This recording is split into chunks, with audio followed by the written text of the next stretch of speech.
from all of my understanding and reading, God is complex and not just a simple bearded person in the sky who you can't wrestle with the harder, deeper ponderings of life with. When you've got an opportunity to discuss racism after George Floyd's death, you think the gospel's got something to say about this. But, we've got a better story than the world can offer, where we can actually point to the fact that every single human being has value, dignity, and worth. For me, politically, in the last 10 years or so, have been most painful because of what I think it's done to damage the witness of the Christian church. Hello and welcome to Unbelievable, the show that gets Christians and non-Christians thinking about the topic that matters. And today we're taking a look at the life of Dr. Tim Keller, one of the 21st century's most influential and revered church leaders, to quote Pete Wehner, one of my wonderful guests today. I am delighted to be joined by three guests who knew Tim Keller in different capacities: Lecrae, Pete Wehner and Dr. Krish Kandiah. Lecrae is a multi-award-winning hip-hop artist, an actor, an author and social activist. And when Tim Keller died, he said on Twitter that he's only been starstruck by three people: Michael Jordan, Jay-Z and, you've guessed it, Tim Keller. Pete Wehner is a senior fellow at Trinity Forum, a journalist and author of The Death of Politics. He's also a former White House insider, having worked with 3 US presidents. And joining us from the UK, we have Dr. Krish Kandiah, OBE, a social entrepreneur, director of the Sanctuary Foundation and author of many books, including Paradoxology. Well, what a lineup, guys. Thank you so much for joining me today on Unbelievable. It's an absolute pleasure to have all of you. Thanks for having us, Ruth. Absolutely. It's great to be here, Ruth.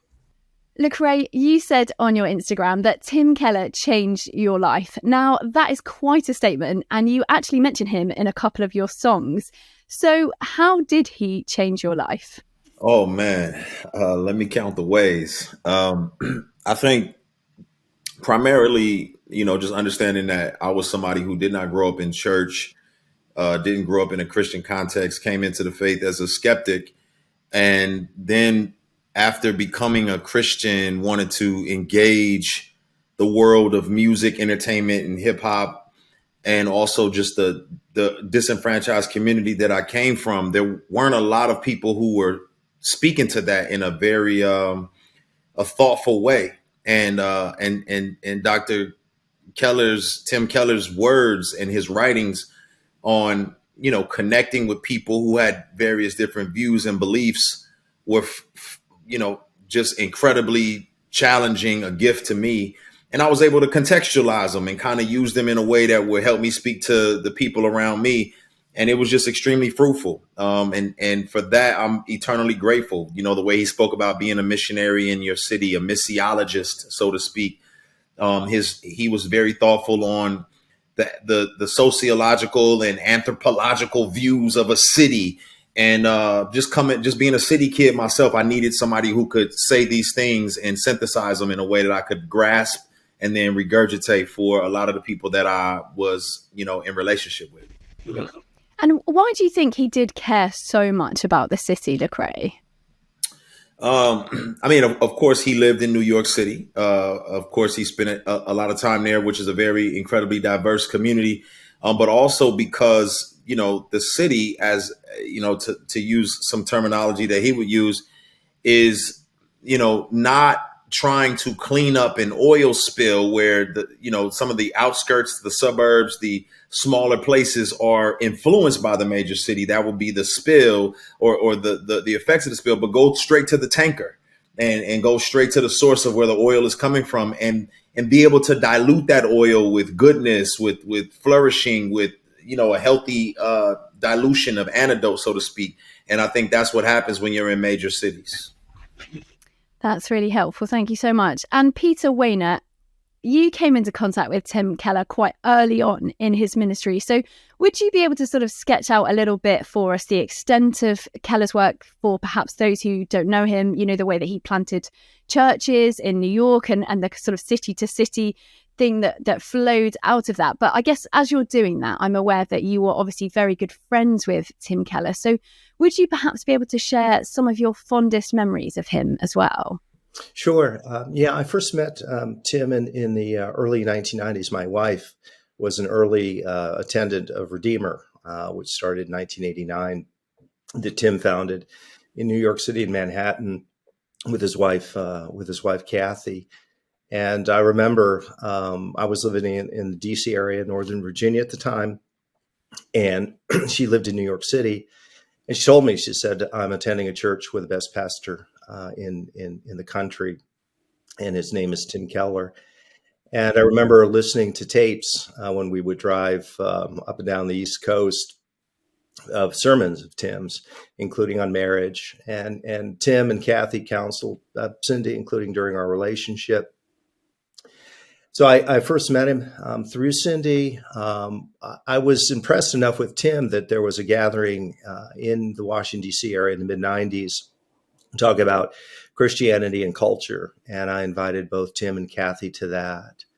And over time, I was just in touch with him, in contact with him, learned from him, developed a friendship with him. And in the last several years, he became a member of a book club that I host, which is about a dozen people. That was a monthly book club, and then a weekly Zoom call with a very eclectic group of people, some believers, some unbelievers, writers, theologians, and journalists. And so we spent a lot of time on those calls together. And then I would also email Tim a lot on theological issues. I've been a person who's been a question asker my entire Christian life. And I find it very, very helpful to talk to people with different views and to try and, in a sense, engage in a dialectic, ask them questions, probe their thinking. And what was striking to me about Tim is, particularly somebody of his stature, that he set aside the time to do that with me. And even beyond that, the spirit with which he engaged the questions. There was never a whiff of defensiveness, never tried to shut the conversation down, and was never curt or short. He really engaged in these questions. And to me, it was a model, because I didn't share all of Tim's beliefs, or I wasn't sure about all of them. But his capacity to listen well, to be able to tell me what it is that the arguments that I was making, to make sure that he understood them, was just a model of intellectual integrity to me, theological integrity. And then that he was just he had a pastor's heart. He wasn't emotive. He wasn't a person. He was naturally somebody, I think, who distrusted emotions, or at least was wary of them. And his own journey to faith was very, very much intellectual. So he was not emotive as a pastor, but he was direct and he was kind.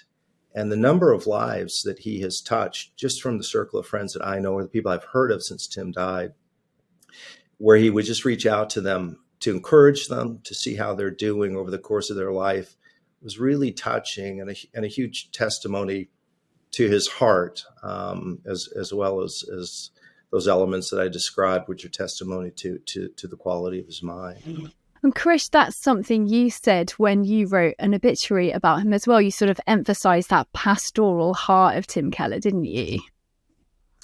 I think there are many things that make Tim really unique, and it's so encouraging hearing from Lecrae and Peter just these different facets of his character. And he did combine in a unique way, I think, a pastoral heart, an emotional intelligence, and a razor-sharp mind that was able to dissect arguments and explain the gospel in really clear ways.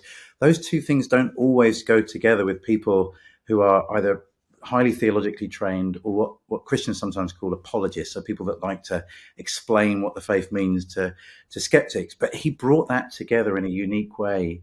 And that pastor's heart meant that he was leading a church. He wasn't an itinerant evangelist. A lot of people who, again, have that apologetic gift of explaining faith are traveling all around the world. And Tim did travel, but he was also very grounded in New York. And for me, that made his preaching so rich. A lot of traveling evangelists and apologists really only have 3 talks, and they just give it everywhere they go, and probably only have 1 book in them as well. And but Tim, because week after week he was opening the Bible to a mixed congregation, some people who were believers, other people that were on their journey of faith, it means he's always connecting the gospel with some really interesting aspect of life that people might not have connected before. My first exposure to Tim's preaching was his series on marriage, and those tapes were being bootlegged around the world. Everyone wanted to hear them. I remember doing marriage preparation classes for people, and your homework was to listen to the tape and discuss it, and then we'd meet again. But Tim managed to help us understand, well, what does the gospel have to say about marriage, and what does marriage help us understand about the gospel? But he would do that about, the latest article in the Atlantic. He would talk about ideology. He would talk about culture, anything he could find that would be a bridge builder, a connector between the gospel and everyday life. And I think he had a unique set of skills in that. And I'm so encouraged to hear about the things that were going on underneath the surface. Too many leaders, we see a projection at the front and something very different behind. But there have been so many stories emerging of Tim's private ministry, things he wasn't doing in the limelight, but just getting on and encouraging people. I think one of my favorites came out in the New York Times today. Tish Warren, who's an amazing author, she wrote an article and then had a massive kind of social media pile-on, really angry with her. And Tim had reached out to her and encouraged her.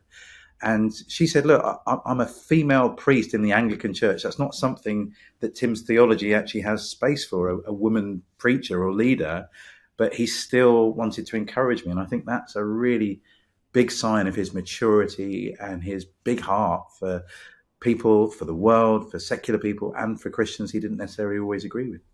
Now, obviously, you'll all know that Tim Keller has been called a pastor to the skeptics, and I would imagine many of those skeptics, perhaps some who are listening today, are wanting to ask a question that may well be on our hearts as well, and it's a really difficult one, of how God can exist if he let this incredibly significant Christian leader die of cancer. And only just earlier this year, Tim Keller told myself and Justin Briley that he had been praying for healing every day. Him and Kathy had been praying together for healing, and that healing obviously didn't happen. And Lecrae, I know you have spoken about unanswered prayer, so I just wondered whether you had any thoughts on that and how we respond to these questions.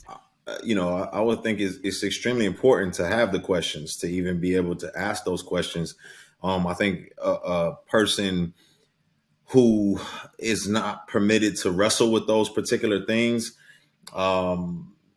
is being set up for failure in a lot of different ways. I would say that, from all of my understanding and reading, God is complex and not just a simple bearded person in the sky who you can't wrestle with the harder, deeper ponderings of life with.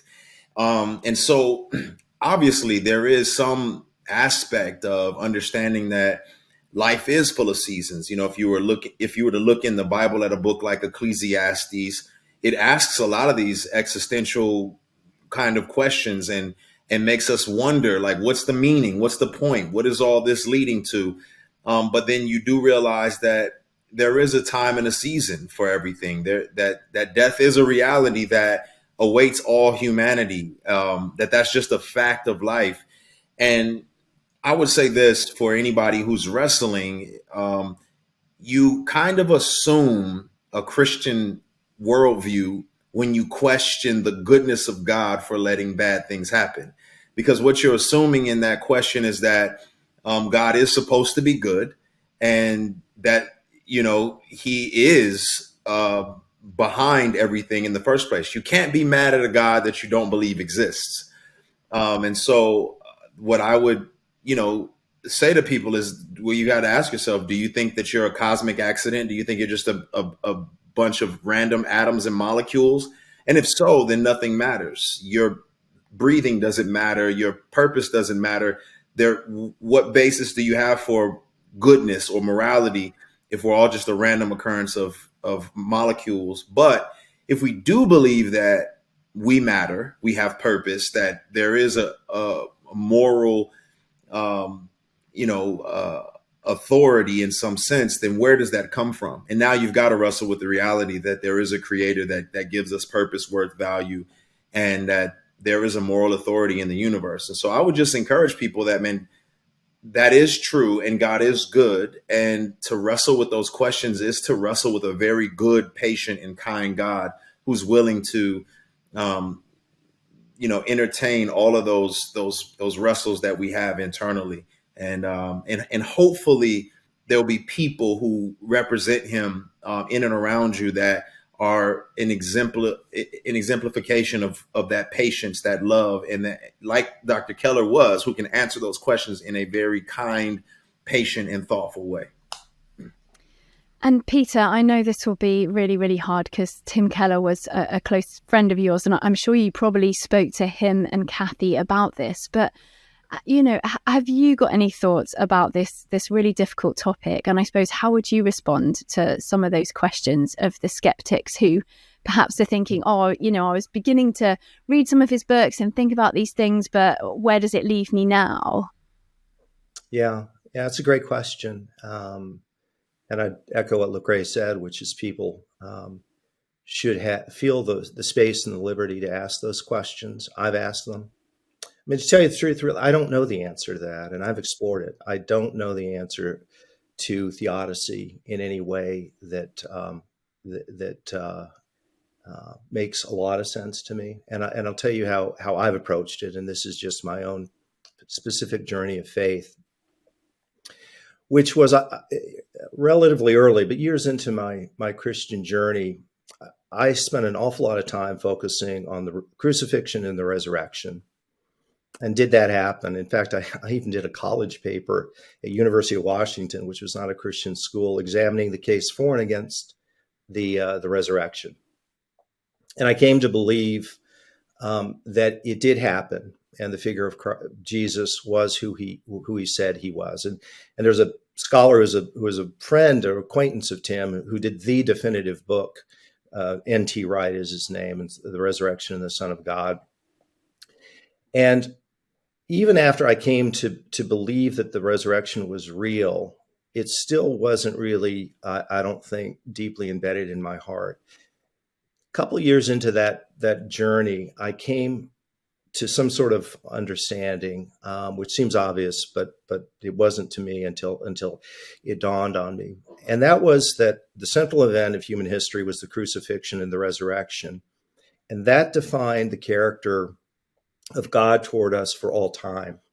So whatever the answers to those questions were, they were consistent with that God on the cross and the love that he had for us. That didn't answer the specific question. It only meant that those questions wouldn't, from my perspective, become a referendum on God's character. And I've learned as I've gotten older, for me, that I have to live more with mystery and with tension in life. That the faith that I was part of the evangelical subculture earlier, and for me, it's a little too neat and a little too tidy sometimes. And they're jagged edges, and they can't really always be explained. Philip Yancey is a good friend of mine. And I once asked Philip, how do you make sense of suffering? And he said, Pete, I don't know why God allows suffering. All I know is that God is on the side of the sufferer. And I thought, that's enough for me. And I also appreciated the fact that he didn't try and sell me a set of arguments that really weren't going to persuade me. That's my experience of it. I know that there are apologists who have wrestled with theodicy, and I've examined those arguments. And for a lot of people, they make a lot of sense. It just doesn't get me quite there. And one other thing I'll say, apropos Tim, because I did a profile on Tim in 2019 in The Atlantic called The Moral Universe of Tim Keller. And I asked him directly that question. Basically, the way that he answered it is he could get to a certain point, but he really couldn't, in the end, completely answer it sufficiently. And I appreciate what I consider to be the intellectual honesty of people of faith to be able to say, I'm not sure. I think that's really helpful. Krish, as our resident theologian, do you have anything to add to all of these amazing comments? Oh, I just want to agree with both of them. Lecrae helps us think about the idea that God's ultimately in control, the sovereignty of God. And that was a really important part of Tim's theology. It doesn't mean we always understand what God's doing, but there's this confidence that God knows what he's doing and we can submit to him. And I'm with Peter as well, to, for me personally, but also I see it in Tim's work, it always ends up coming back to the crucifixion and resurrection of Jesus. And this idea, the crucifixion shows us just the degree to which our sin is so problematic, that it's so deadly to us, that God needs to sacrifice his son, and the son willingly offers himself.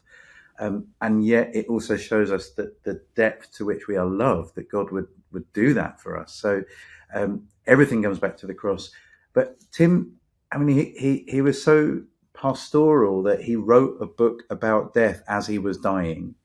And one quote that really jumped out to me that I thought might be helpful, Tim quotes George Herbert, the poet, and he says this: George Herbert says, "Death used to be an executioner, but the gospel makes him just a gardener. Death used to be able to crush us, but now all death can do is plant us in God's soil till we become something extraordinary." And this idea that those of us that are followers of Jesus, we're walking in his footsteps. Jesus died and was raised to life again. And we believe that will be our journey too, that our death is not the end, that we have this hope of the resurrection. And from what I saw of Tim, even as he knew that death was, nearly upon him, this great confidence he had that death was not the end, that we don't need to grieve like the rest of the world grieves, that we believe in a God of resurrection and hope. And I would say to those that are struggling with his death, just look at Tim's own approach to his death. He did pray, and he prayed for healing, but he also trusted in God's timing. And for me, that there's something important in the Bible. It talks about finishing the race well. Not that the race will last forever, our physical life will last forever, but that we are supposed to finish it well. And from everything I've seen, and only God knows the whole story, but from everything I've seen, Tim seems to be one who finished the race well. And he sets us an example, not just of how to live, but how to die well. And I think that's a really important gift to us. Ruth, if I can just say, just very quickly to add from what Krish said, because I think it's important. That is really, really true. Tim said to me and to others that I know, he didn't want to die, but he felt that he was more at peace and had greater happiness. And he talked also very specifically about his prayer life. And he said, whether I'm healed of cancer or not, I'd never want to go back to the life that I had before cancer in terms of my spiritual understanding. And that really is the acid test, isn't it? I mean, when you are facing your death, that is when you find out whether the faith is real or if it's an affectation. And the people I've most looked up to in my life who have passed, that's a huge, huge testimony that they can walk toward death with grace. And the other thing is almost as much grace and the ability to die well and at peace facing it. Those are two elements that reach an unbelieving world in ways that almost nothing else that I've experienced do. It's like that's the closest there is to a frequency for people who aren't on the same frequency with faith. And Tim embodied that. And that just was very meaningful. This is all so helpful. And as you said, Krish, the sort of the referencing the Bible, the fact that we don't grieve as people without hope. But also, I was always really struck by how much Tim Keller quoted Tolkien and that amazing line that, it's everything sad will become untrue. And I do think that, there's so much hope, isn't there, in all of this. And I so appreciate the way that you guys are talking about these really difficult things. I want to be hearing more and more about this topic because you're doing such a great job of explaining it, but we're going to have to take a quick break there. But there is still lots more to come. So you are listening to Premier Unbelievable with me, Ruth Jackson, and my wonderful guests today are Lecrae, Krish Kandiah, and Pete Wehner. And we will be back in just a moment. Historians don't argue that something that happened only once in all of history is the most probable occurrence because somebody said it happened. Unless there's an incredible evidence. The incredible evidence is that Paul said Not just so? that. Not just that. Where was the expectation of a Messiah rising again from the dead? Tell me that. How many ancient Christian writings do we have by somebody who says in those writings that he saw Jesus? No. No, this is my turn. Let me finish. Let me finish my point. I'm answering your question. You weren't answering the question. You asked me my question. Okay. And I'll I'm let you answering finish. it. All right, Let's let Bout finish. That was the exciting part when we arm wrestle.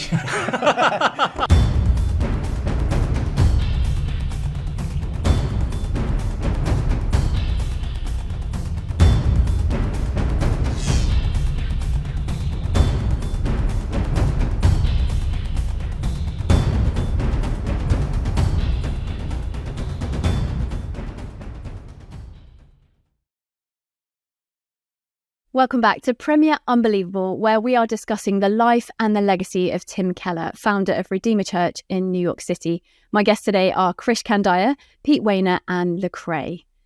Now, Lecrae, I hope you don't mind me reading out an Instagram post that you sent, but I was so moved by it, and I know because I think you had like well over 600 comments to it, so I know that it really moved many, many other people. This is what you said. This is just a snippet of it. You say, Tim Keller's words have been a light in dark places for me.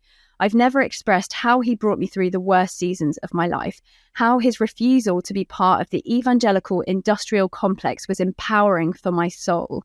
When racism and counter culture detoured me, Tim Keller was a consistent voice. And for a season in 2017, he was the only non-person of color that I could listen to. Firstly, I just want to say, Lecrae, I'm so sorry that that was your experience. And if you're happy to share just a little bit about what was going on at the time and how Tim Keller helped you, I feel like that would be so helpful. Oh, for sure. Well, as I said before, I didn't grow up in Christian culture or as a Christian. Of course, I grew up and typical disenfranchised community, gang influences. You make it to the NBA or you become a rapper. I clearly didn't make it to the NBA. But I had a very brilliant mother who encouraged us to read. And so I had, just an appetite to learn and to read, and it fueled a lot of my skepticism. And growing up without my biological father, I found myself in a very precarious situation of just insecurity and pain. And the Christian community was, for what I thought at the time, was like the salve to that pain that I was experiencing. Now, it was a very American kind of Southern conservative evangelical version of Christianity. And for a while, I just assumed that all of the problems that I had experienced in life would dissipate because I had this new family. But once, some issues within the African-American community started to become prominent, specifically the murder of Trayvon Martin, and I spoke up about it, I was met with a lot of backlash from the evangelical community, which kind of struck me, like, it took me aback. Like, I'm confused. Where do we see differently? And so for me, the only context I had for Christianity was kind of that evangelical culture. And I had assimilated a group of thinkers and leaders and pastors that I just thought would be supportive of me, and regardless. And I was met with a lot of silence. And Tim Keller was one of the voices that I had kind of gravitated to, though he didn't quite fit that kind of cultural space, he was still a voice that those people listened to. And man, in the midst of that silence, in the midst of people kind of pushing against me and just saying, man, like, your views are inconsistent with God's views, I was confused. I was so confused. I just kind of was disenfranchised and did a bit of deconstruction where I didn't know if this Christian faith was real. But Tim's voice would keep echoing, and he would say things that pushed back on these perspectives, and even to the point where he disassociated with the term evangelical because it has such negative connotations. And that to me was very helpful because it allowed me to continue to hold on to my faith in Jesus, even if the cultural context around it was confusing and didn't make sense. And I just greatly appreciate him for being patient and walking through. He wrote a book called Prodigal Prophet that dealt with Jonah, that really like walked me through the darkest season I've ever experienced. And then for him to kind of invite me in to be a contributing author to a book, and just to sit and talk with him in St. Louis, and just to get, I just sat and talked with me, and just wrestled with stuff, and his perspectives were much different than I had imagined. And that to me was probably like more powerful than I think anybody would ever understand or know. And I know you had lots of people on social media sort of echoing your sentiments, particularly around the line the refusal to be part of the evangelical industrial complex. Do you mind just saying a little bit about that? And then I'd love to see what you, Peter, and Krish think about that. Yeah, unfortunately, I mean, and this is not just to harp on Christianity, but I mean, it can happen with any faith. But unfortunately, a lot of people use faith as a conduit for capitalism, for building an empire. And once you have reached the highest heights within, evangelicalism, you see a lot of how the sausage is made, and it can be very discouraging. And I never saw Tim make moves that were, advantageous to his career as an evangelical. He actually did quite the opposite. He did things and said things that would make people raise an eyebrow. It didn't seem like he was trying to build an empire or trying to fit in with the leading evangelical leaders. There was lots of teachers in New York City who are prominent, lots of pastors who are prominent and doing a lot of big things and making appearances on Oprah and whatnot. And you just never saw Tim fighting or vying for that attention or to claw his way to the top of that ladder. He just was going to be faithful to the gospel and faithful to being what God called him to be. And that was extremely encouraging to me. Lecrae, that's so helpful and so true. Watching some of the culture wars going on in the US from over here, and to be fair, we've got our own version of it. Just seems slightly less extreme than it is in America, but it does seem that and evangelicals become quite an elastic word here, but the evangelical community often seems to back the wrong horse.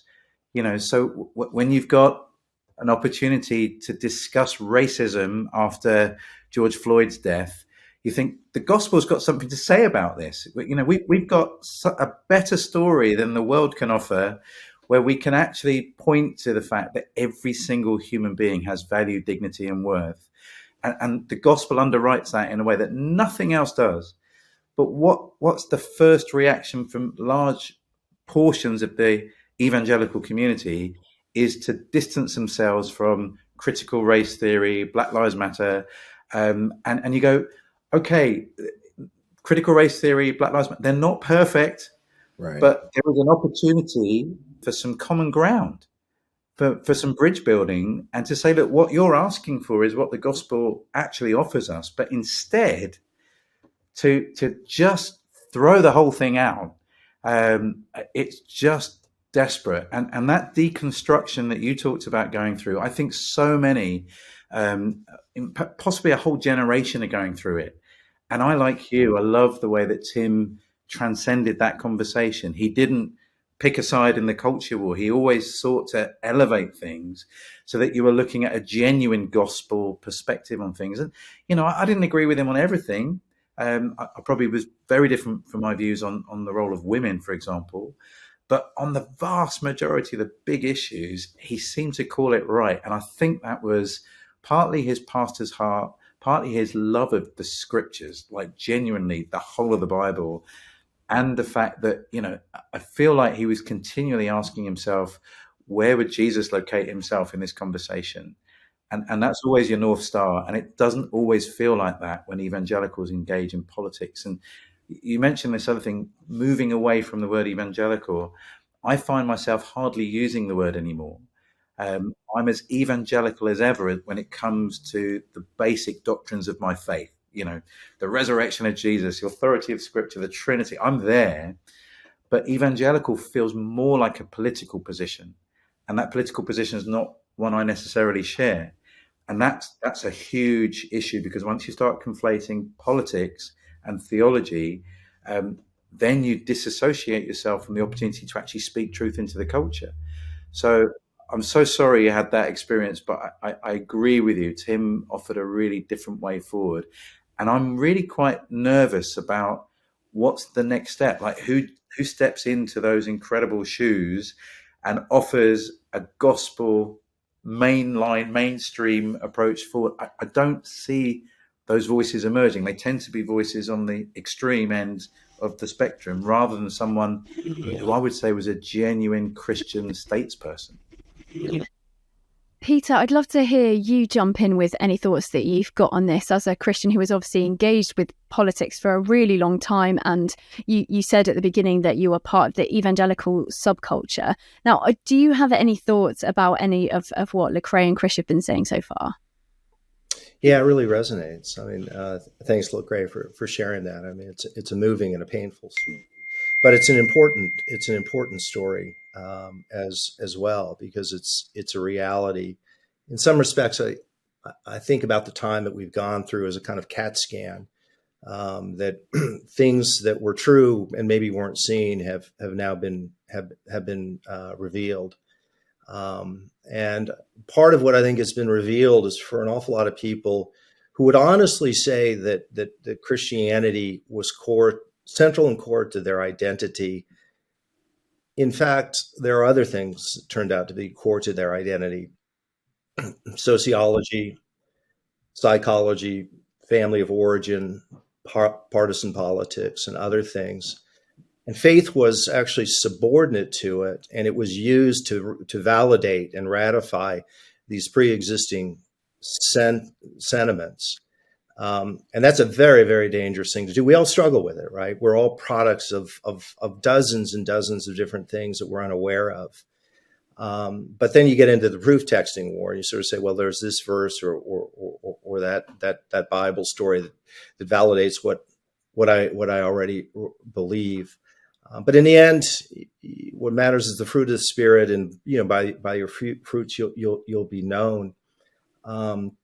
It's been a painful time for those of us of the Christian faith. Very similar to both of you. I wrote a piece actually in the New York Times. I think this was in 2018, where I said I no longer call myself an evangelical or identify with the Republican Party, even though I still consider myself a Christian and a person who's philosophically conservative, because I thought they were different things. And I also think that the evangelical, it's a term that's gotten so muddied, because I think for a lot of people, certainly for a watching world, it's understandable. They think of evangelical and they think of political positions or political figures or culture war issues, rather than a set of doctrinal beliefs. And the other thing that I've noticed is that people who claim to be evangelicals have adapted fundamentalist sensibilities. There was, back in the 20th century, there was a break. It was called the fundamentalist modernist controversy. And there were people like Carl Henry and to some extent Billy Graham and the advent of Christianity Today and so forth. And that was the sort of evangelicalism that Tim grew up and was attracted from, and that pushed away from the anti-intellectualism of some of the fundamentalist movements and so forth, and so that confluence of events has done a lot of harm to the faith. The other thing I was just say about Tim, and building on what Lecrae had said, Tim cared very much about justice, social justice, and racial justice, but he was not partisan, and he was not political, and he was able to separate that. He was able to speak to certain ideals or certain principles because he believed there was an intersection between faith and culture and political life, because his theology said so. He wasn't an Anabaptist. He wasn't Plymouth Brethren, where he thought there was a separation.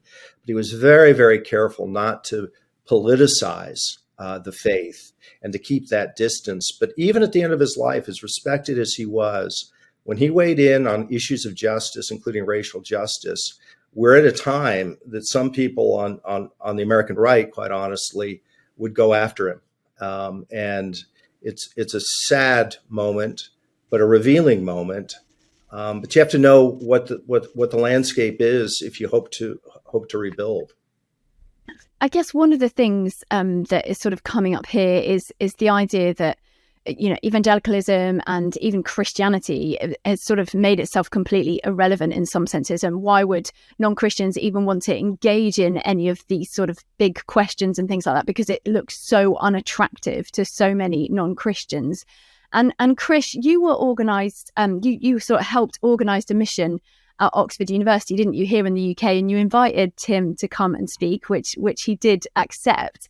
But I guess why were many of the students there, the non-Christian students, persuaded by the words of a Christian, a Reformed American preacher who arguably had very little in common with them, with many of their contexts? And I suppose they probably got all of those questions running around in their heads, haven't they? You know, you're a Christian, you don't like this about me or this about me. How did you see that actually he was so winsome in the way that he did it, that actually that wasn't so much of an issue? Great question, Ruth. And I think that winsome word is a key one. So many people use that about Tim because he has a kind of patience and a graciousness about him, and yet he's still willing to wrestle with the very difficult things, the countercultural things that the Bible has to say. I was part of the standing committee, which is a funny word because we all sat down whenever we had a meeting, of the Oxford Intercollegiate Christian Union, so the OICU, and that's a group of church leaders that support a student group on, it's not a campus, but at Oxford University. And we thought, wouldn't it be fantastic to get Tim to come and address this group of students? They have a mission, a big mission every 3 years, and they bring in lots of people to kind of support it. And it's an opportunity to really talk about Christianity in public. It's an open meeting. Anyone can come, any background, no faith is assumed. And it's normally a week of events. And so Tim was doing evening talks, and we took over the town hall in the centre of Oxford and invited just anybody who wanted to be there from the university to come and be part of it. And Tim simply opened up John's Gospel and walked through a chapter each night. And he did something actually really, really beautiful in that he would speak for a little bit, maybe 15, 20 minutes. He'd then take questions. Anything was open. You could talk about absolutely anything you wanted to that he'd brought up, and he'd respond, as we've seen in the past, very graciously, very engagingly, not trying to trap students into, boxes so that they'd refute themselves, but genuinely listening and engaging. And then he'd do a little wrap-up talk at the end. And I think a lot of us have been saying this throughout. It's that winsomeness, it's that honesty. When there was something he didn't have a snappy, quick answer for. I mean, Tim was great at the kind of 2-line summary. He was good at that, but not in a cheesy way that tried to simplify things. So I think they saw that. I mean, Tim mentioned that he had found his Oxford experience challenging. I mean, New York is pretty secular, but Oxford University was on a par, if not even more challenging. And I think that was another thing about him, was that he was continually learning. He's in a book group because he wants to learn more, right? He's hungry for ideas and ways to engage. And so I think it was part of a learning experience. He actually came back again a few years later. And one of the hooks that I think helped is that Tim was a huge C.S. Lewis fan. And obviously Tim was C.S. Lewis was a professor at Oxford. And so we kind of played the C.S. Lewis card. Wouldn't it be wonderful, Tim, if you could come and preach where C.S. Lewis had his ministry? And you can tell how much Tim loves Lewis. I think he said it in I've got his book, Preaching here. It's recommended reading to anyone that wants to communicate Christian things. He said, when I haven't prepared, you'll hear lots of quotes from C.S. Lewis, because that was his go-to person that would help him. And I think there is a lot in common between Tim and C.S. Lewis. And Lewis uses this phrase, mere Christianity. It's kind of center ground Christianity, not tribal Christianity, not political Christianity, but center ground, the main thing remaining the main thing. And if you read his books, I mean, I've read nearly all of them. I'd say 95%. He isn't coming there with, you've got to belong to my denomination, you've got to join my tribe. He's sticking to the core things that really matter. And I think people sense that, whether they're Christians or non-Christians, they sense that he's majoring on the major things. It's interesting you mentioned C.S. Lewis there, Krish. I actually did for the other podcast that I do, the C.S. Lewis podcast. I did an interview with Colin Hanson, who's one of the biographers of Tim Keller, about Tim Keller's love of C.S. Lewis, and there's so much in there. And Kathy Keller was actually one of the last people to correspond with C.S. Lewis before Lewis died. So lots of amazing things in there. Yeah. Now, Lecrae, I don't know whether you have any thoughts about the fact that someone who was sort of so orthodox in so many of his views could attract so many non-believers in such a kind of secularized liberal city like New York. Yeah. I mean, you're talking about, I mean, look at me. I'm a kid who grew up on hip hop music, Spike Lee movies, and he's got me reading Tolkien and watching Lord of the Rings. You know what I mean? Like, how does that happen? But I think it happens because he was authentically himself. He wasn't trying to be anybody else. He wasn't trying to kind of fit in. And I think that's the appeal, is that you have a man who is just being genuine and just being authentic, and you don't get the sense that he's trying to appeal to, you know, who you want him to be. You get the sense that he genuinely cares about who you are and what your interests are. And I remember having a conversation where I was expressing, like, what does this look like for somebody like myself who engages some of the biggest artists in the world on a consistent basis? And one of the things I got from Tim was, you know, one was a recommendation of the Center for Work and Faith, which introduced me to a lot of incredible people who were professional actors and ballerinas and different people who were always kind of in and out of these quote unquote secular spaces. But then it just taught me to be genuine and to be authentically myself, and to let kind of my faith be an outward expression of who I was. And I think that's what attracted people to him. Obviously, you know, he wrote like you talked about C.S. Lewis, he wrote in a way that considered the perspectives of various different people from various walks of life. So I think that was helpful. I know that I've had countless conversations with some of the biggest artists in the world over Reasons for God, you know, because it was the best way. I couldn't answer their questions. I didn't even know where to begin, but I was like, I know a book, you know, and we would go through that and talk about it. And I would try to synthesize it and try to, you know, say it in a way that they could grasp it. But I think that's the key. Is I feel like he was really good at explaining the scripture so that you could live your life. He was not going to tell me how to be an entertainer or you how to be a Wall Street executive. He was going to explain the scripture so that you could apply that to whatever aspect of life that you engaged in. Peter, I don't know whether you've got anything to add on that. We're nearly out of time, but vocation was a huge part of what Tim Keller talked about, wasn't it?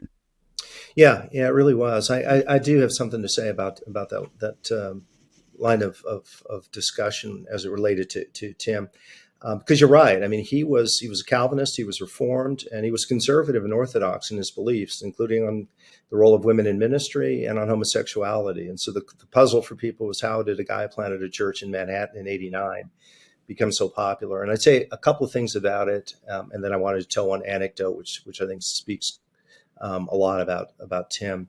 The first is, he didn't lead with culture war issues. If he was asked directly about them, he would answer, because he felt compelled by how he understood the scripture that he had to give voice to what he thought was true. But he didn't lead with those issues, and it would irritate, I think it's fair to say, him and Kathy, if in the coverage of his ministry and of Redeemer, that was a central part of the stories, because they didn't consider it a central part of their mission or of their church. The second thing is that Tim was able to, I think, articulate to people, young professional white collar workers in Manhattan, longings of their heart that they weren't able to articulate, and he could, and that they were thirsting for something, and that sort of secularism didn't actually answer that. A lot of them had a lot of money, a lot of success by worldly standards, and there were still these longings.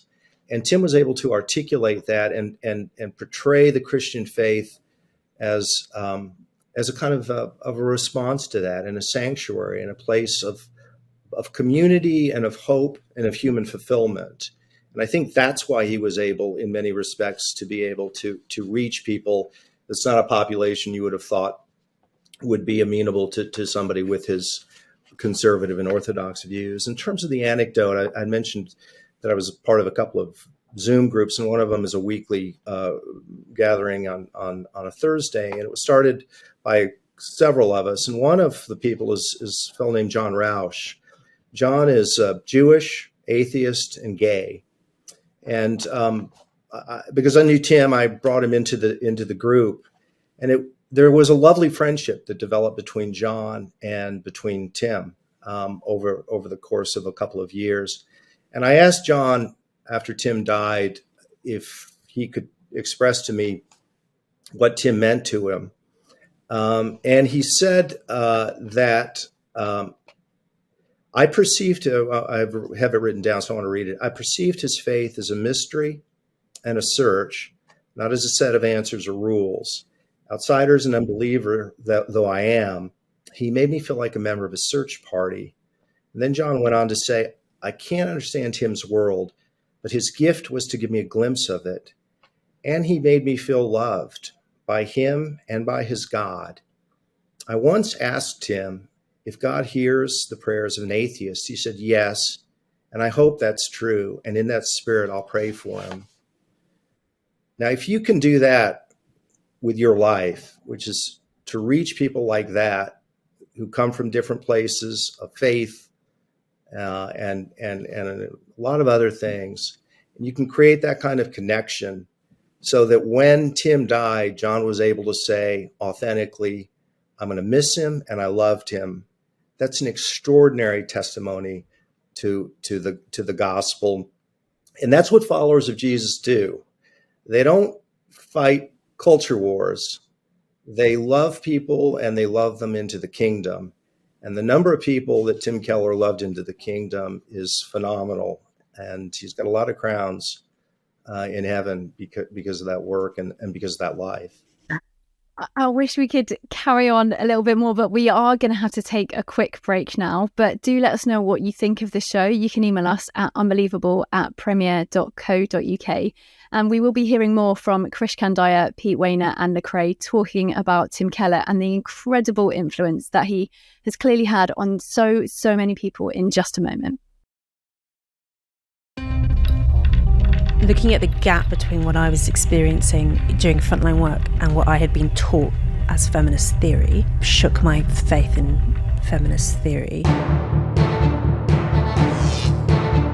We seem to have just abandoned any effort to control men and to constrain male sexuality, which has to be constrained. As you say so powerfully in this book, the whole sexual revolution has been a boon for caddish men. It's justified by contemporary liberal feminists as being something beneficial for women, but in fact those who have benefited the most are the ones who have the most contempt for women.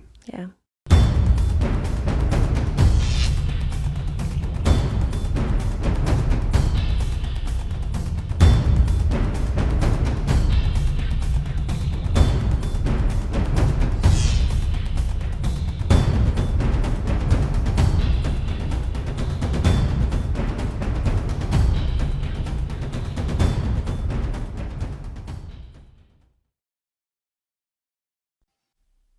Welcome back to the final part of our discussion on the author, pastor and apologist Tim Keller.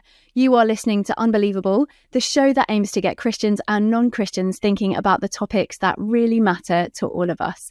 And we've been discussing those topics in the bucket loads. I'm Ruth Jackson, and our wonderful guests today are Lecrae, Krish Kandiah and Pete Wehner. Now, Lecrae, I would love to know what you think about this. Lots of people have been obviously commending the way that Tim Keller expounded the intellectual credibility of the Christian worldview. And I'm pretty sure you are the only rapper I know who has mentioned the biblical worldview on your album, Church Clothes. Now, do you think he just appealed to intellectuals, Lecrae, or do you think there was a wider appeal in his ministry? Do you think, you sort of had to be of a certain intellectual capacity in order to understand the biblical worldview that you mentioned in your song, or do you think it's something that sort of appealed to anyone who was listening? Well, I would say that the principles and the things that he spoke about were probably just extremely accessible for people who weren't intellectuals. But if you were an intellectual, there was a depth and different layers that you could peel back. I know for a fact I took a group of, public school educated, lower income community folks through the Gospel in Life series and just talked them through it.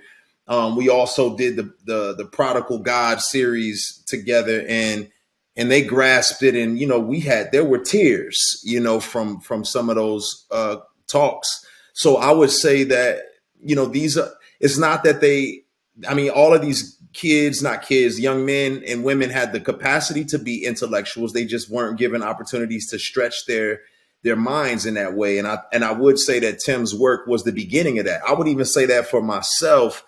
In a lot of ways, I wasn't thinking about these types of topics until I came across a lot of his work. It just wasn't something on the forefront of my mind. So I have the mindset that you don't grow as an intellectual without access to some of this insight and information, but it reached us at a place where we weren't wrestling with those. I didn't read books prior to becoming a Christian, just being honest with you. So I wasn't a book reader. It was my faith and my curiosity and my skepticism, after accepting Jesus, I was like, wait, what the heck do I believe? And I had to start reading, and Tim's books were really were helpful for me. Now, Krish, you're nodding away. You obviously completely agree with what Lecrae's saying, but both you and Peter, and I'm sure Lecrae as well, you've sort of all mentioned that you may not have necessarily seen completely eye to eye with Tim Keller on every aspect of theology. But you sort of, Krish, I know for a fact you had those discussions with Tim, didn't you? And it was just very gracious in the way that you had those discussions, right? It was. I mean, at the Oxford mission, Tim, after spending a long time with lots of the audience and giving a big talk, he kind of talked us through how he put his sermon together, how he prepared, and it was great. It was. Lecrae talked earlier about how the sausage was made. This was a good sausage. It was great to see how he did it. And I think just to come off what Lecrae was saying, that there was something about him that it's often said, in order to explain something simply, you have to understand something profoundly. And that was true for Tim, in that he had a big brain, he had a big heart, but he never felt like he was showing off. He didn't have an affectation. He didn't have to name drop a scholar or use a long word when a short one would do. And I think that made him accessible. But I guess the areas where we did disagree, and it was a strange disagreement, because if you read his books, as I've said, they're mere Christianity, right? They're centered ground. He's not trying to score points against different groups of people or different types of Christians. He's saying the stuff that we all want the world to know about, the stuff that really you should be willing to live or die for as a Christian. You know, the truth of the resurrection, the grace of God, the need to repent and turn away from sins. Those are kind of core Christian views. But where we disagreed, and again, he was very gracious and, listened to little old me talk to him about it. He helped found something called the Gospel Coalition.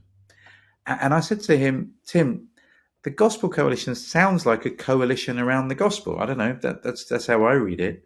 But you've included in the Gospel Coalition the need to have to sign up to be complementarian in your views of men and women's leadership.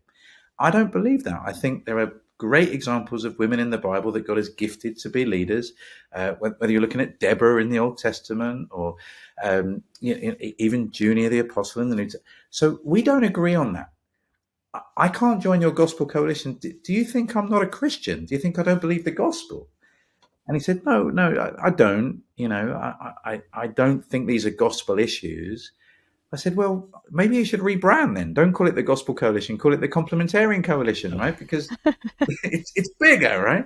But anyway, I had the utmost respect for him because the way that he dealt with me asking silly questions was with grace. And I think we mentioned earlier the way that he has supported people like Tish Warren, who definitely is a woman with a leadership gift. That didn't stop him. But I think, the ability to have a disagreement in an agreeable way is another sign of his grace and humility.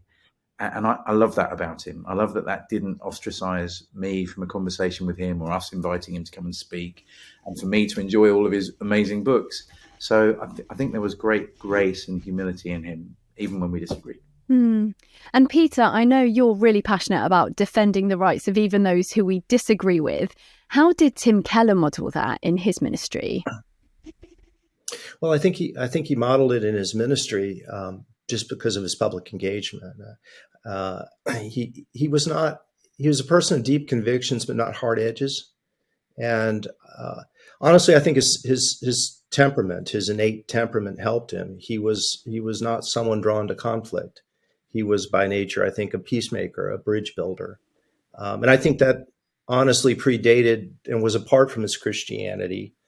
But I think his faith deepened that. In my experience, faith has one of two effects on a lot of people. It makes them harder or more gracious, more arrogant or more humble, sharper edges or sanded off edges. And Tim was a person that I think the effect on him as a person was elevating and more capacious.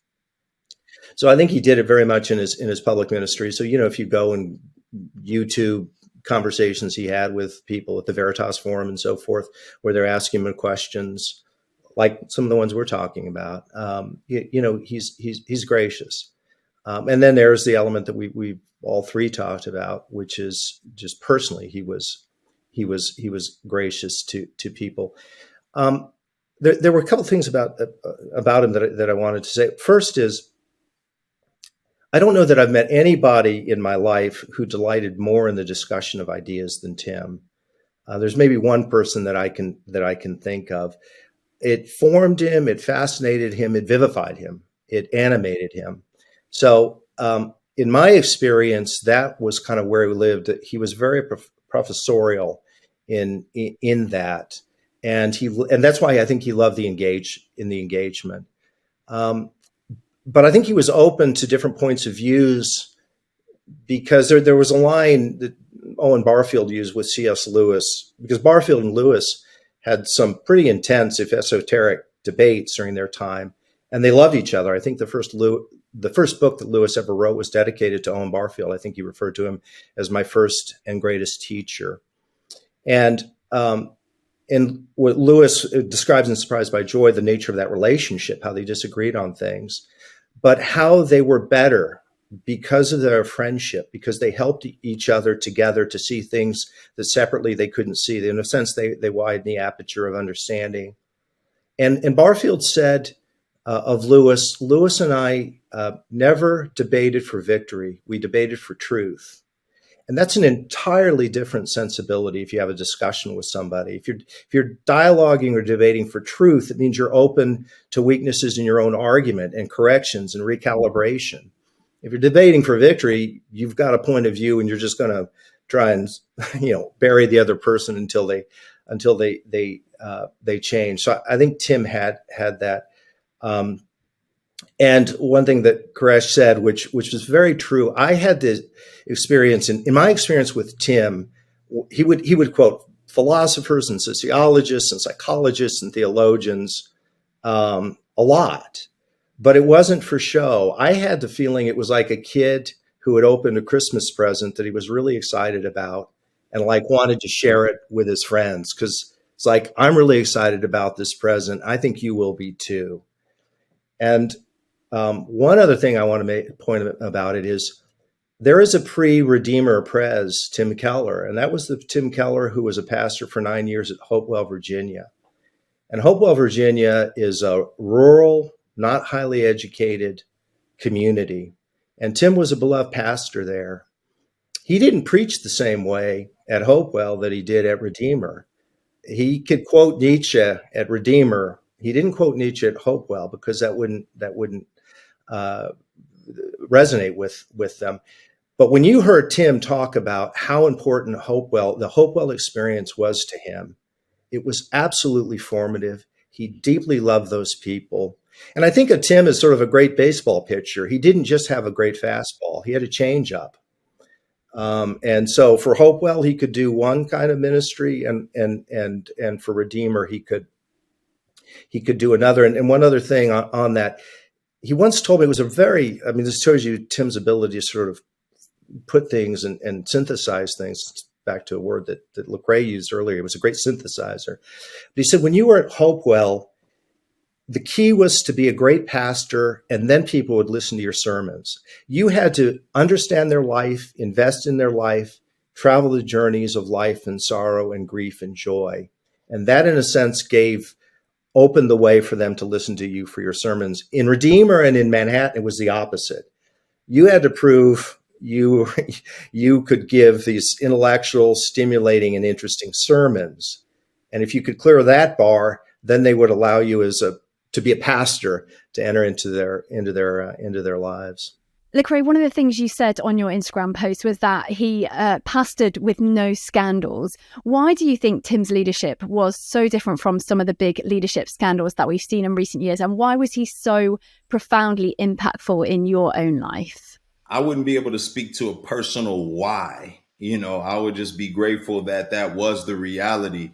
Obviously, he was a human. He was imperfect. And so he could have very well fell into the trappings of all of the temptations that exist for all of us. But for whatever reasons, the grace of God kept him, and I'm grateful for that, because it's not to say that pastors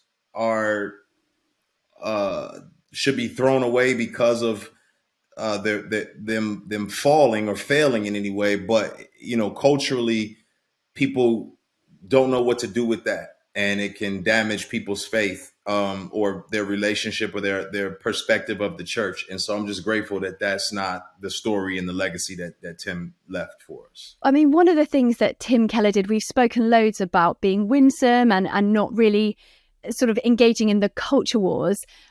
But I guess that leaves us with a question of how do we do this going forward? Peter, I know you said that we're not sure who's kind of going to step into Tim Keller's shoes on so many different things. But I guess the question remains, how do we effectively engage with the world in the public square in this cultural moment? And I'd love to hear both from a kind of American side of the Atlantic with you, Peter, and then also on the UK side with you, Krish. Sure, I'll go ahead and speak from my side of the pond.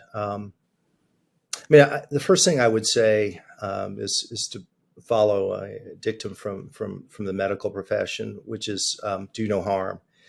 I'll just speak candidly here. There's a tremendous amount of harm that's being done by the so-called evangelical movement in the United States. And for me, politically, in the last 10 years or so, have been most painful because of what I think it's done to damage the witness of the Christian church and the Christian faith to an unbelieving world. I think if people saw what was happening here and saw the way that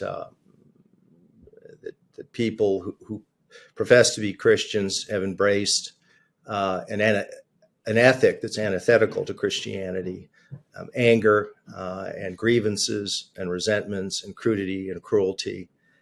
That's just done tremendous harm. The way that I've described it is that if you were an atheist and you decided that you wanted to go into a laboratory and create political figures and political movements, it could do more to discredit the Christian faith. It'd be hard to come up with something more effective than what we've seen in the last number of years. The new atheists have gotten a huge amount of help from the people who claim to be the followers of Christ. So that's just from a personal perspective. Just stop doing the damage. I'd say beyond that, so what can be done? I think probably what needs to be done is what historically has worked the most, and that is, if you look at the extraordinary rise of Christianity in the first 3 centuries, what was it? It wasn't cultural power. It wasn't political power. It was the nature of the community and the lives of the people who claimed to be followers of Christ. And that had a particular manifestation in the first 2 and 3 centuries in Palestine. But it was reaching out to the weak and the poor and the dispossessed, women who were considered at best sort of third-class citizens. And there was a generosity of spirit and a kindness. And they had offered a sanctuary to people. And I think today we know this through research and through evidence that there's a tremendous amount of loneliness and alienation and harm, suicides, depression, whole constellation of mental health crises. And people are longing for a place to go. And the church of a friend, Yuval Levin, is Jewish. And he's puzzled because he says, as a perspective of an outsider, he says, this is a moment, it seems to me, that the Christian church was made for. And if we could offer a sanctuary to those people, I think it would make a world of difference. And I think in the end, as speaking as a person of the Christian faith, I think of an analogy, which is, if somebody came to you, they were overweight, and they said, I got to lose 50 pounds. And you said, okay, I think I can help you. And they said, but I want to stipulate 2 things. I don't want to exercise more, and I don't want to eat less. Now show me how to lose those 50 pounds. It's like, that's a little harder. And I think in that context, we have to have our hearts won to Christ. People who are Christians, the affections of our heart have to be won over. And when that happens, your life changes. It doesn't mean you're perfect, but it hopefully means that it's better and more generous and more compassionate, more empathetic than it would otherwise be, and more truthful as well. And so I just think we have to get back to fundamentals, and then the outworking of that. Because the sensibilities matter. If you've got people who know scripture and they have the wrong sensibilities, it's not going to end well. And so that kind of shaping of sensibilities in community and in worship and in our own lives, I think in the end, that's the prescription for renewal. And fortunately, the gates of hell won't prevail.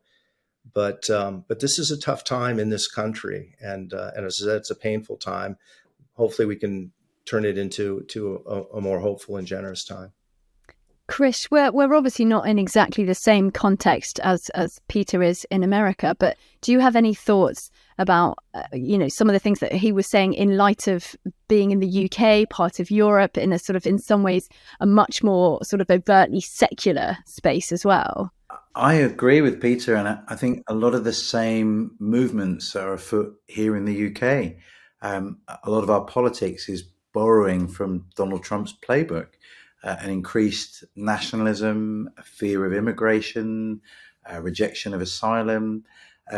these have become tropes in British culture, and I think it's been a bit of ping pong. You know, we had Brexit, they had Donald Trump, and then it's come back to us again. So I think you can see these trends in a lot of countries around the world with the rise of populism and nationalism, and too often the church has been co-opted into that. We've provided the mascot for nationalism, and you think, how is that possible for people who are following a Jewish Messiah? How could we possibly become nationalist? Or how can we be, I think in America, white evangelicals, and I know we've used that word elastically, are the group most likely to oppose helping refugees and asylum seekers. And you go, how can we be the ones following the Jesus that said, I was hungry and you gave me something to eat. I was thirsty and you gave me something to drink. I was a stranger and you welcomed me in. So I think a lot of the same issues that Peter's wrestling with, we are wrestling with in the UK too.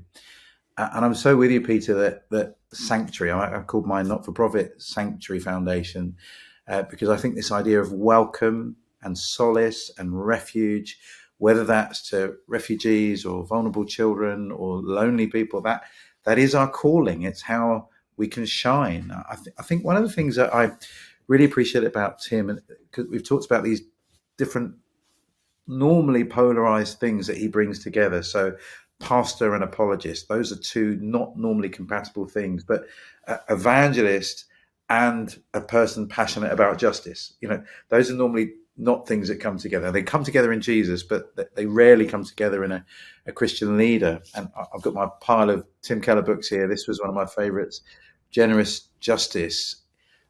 I think Tim instinctively knew, and it's clear in Scripture, that the witness of the church is both in works and in words. And he wrote a lot about needing to demonstrate the justice of God in a kind, compassionate way in an unbelieving culture.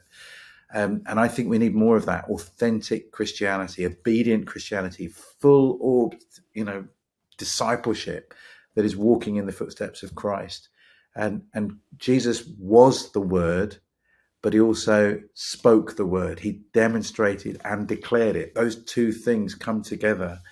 And I'm nervous that there are few people with Tim's reach and platform that are combining those things well.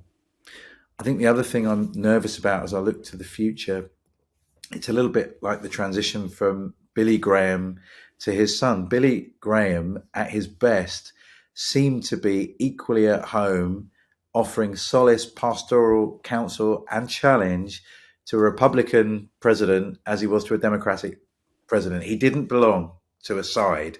He transcended it. And I felt like that about Tim. I've seen Tim around a table in the White House with Obama, a Democrat, but equally, offering advice to a Republican. And I'm not sure the next generation will follow that. I'm nervous that they'll tribalize. I'm being naughty now, but the Keller Foundation, which takes Tim Keller's name, is run by the Gospel Coalition. And as far as I can see, I could be wrong, it seems to be complementarianism is a prerequisite to be a Keller person. And in fact, the first bit of writing I think that came out was a pretty controversial one about sex being a model of the gospel. And it was actually really offensive, both theologically, but also when it comes to the roles of men and women. So there's an opportunity, a reset moment, that we make sure that we honor Tim Keller's legacy by the same kind of winsome, mere Christianity that majors on the central things of the gospel and doesn't become another tribalized group. The gospel's too precious to belong to a tribe. It calls all of us to account. And I can recommend a Tim Keller book to anybody.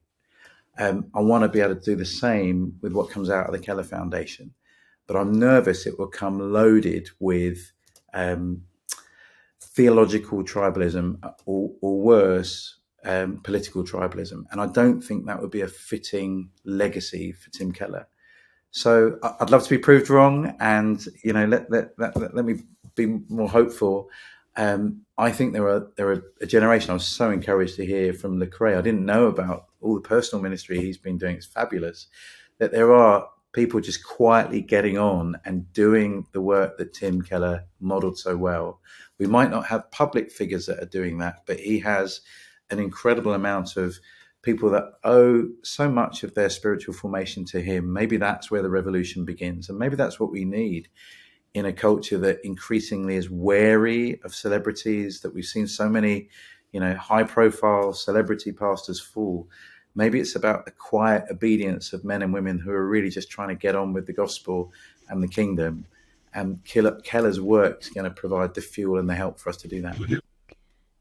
As we wrap up, Peter, I would love to know what you think Tim Keller would make of this podcast about him. As a humble man, I'm sure he would not be a massive fan, but what are some of the things that he would think about what we've been saying today?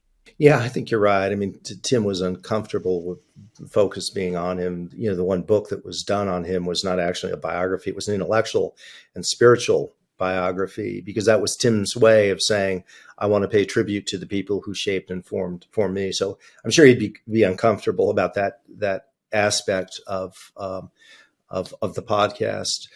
But I honestly think what would give him encouragement was the legacy that he left, the lessons that he left, and the way that he touched each of our lives, honestly, in a way that was personal, as well as pastoral, and the intellectual imprint.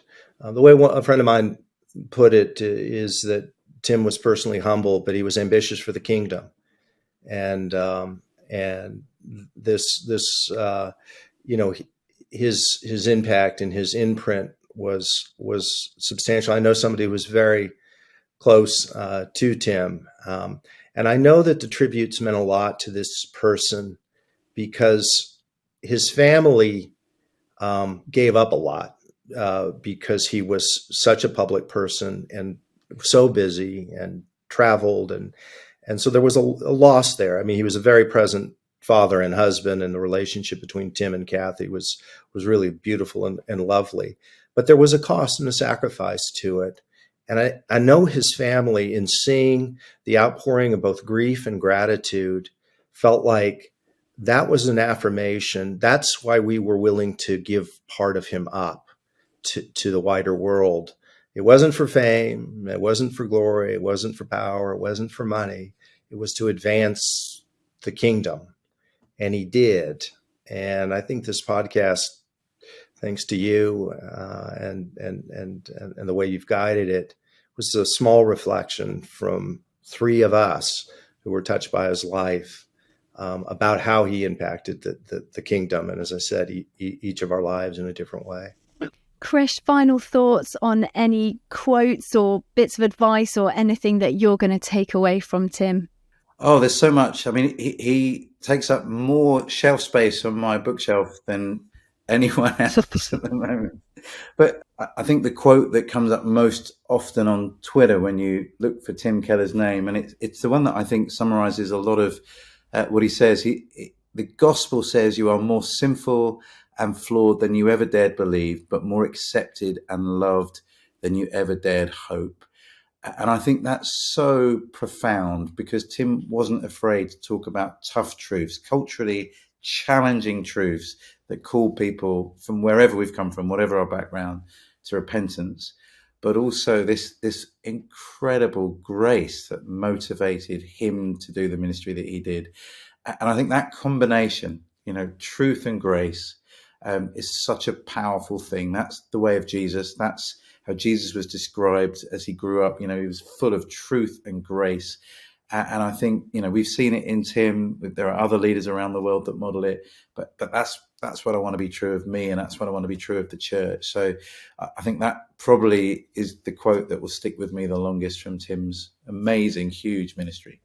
Lecrae, what is the final thing that the piece of advice or book or thought that you're going to take with you from Tim Keller? The thing I take away from Tim Keller personally is that, especially listening to Peter talk, him knowing him so personally, is that he was a learner, and he was a chaser of ideas and conversations. And I think I want to continue on that journey as well. I want to learn until my final hour. I want to continue pursuing, truth and wisdom and parsing it out lovingly and graciously amongst people who may not look like me or come from the same backgrounds or share the same views that I have.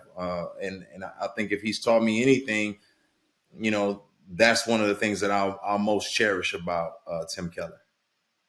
Well, thank you so much to all of you. It's been an absolute pleasure. Krish Kandiah, Peter Wehner and Lecrae, thank you so much for joining me today on Unbelievable. Thank you so much. Thanks so much. Enjoyed it. Thank you. That's it for this week's discussion. Do get in touch. You can email us at unbelievable@premier.org.uk or engage with us on Twitter @unbelievablefe. Or you can head over to the Premier Unbelievable Facebook page. And don't forget to check out our website, premierunbelievable.com.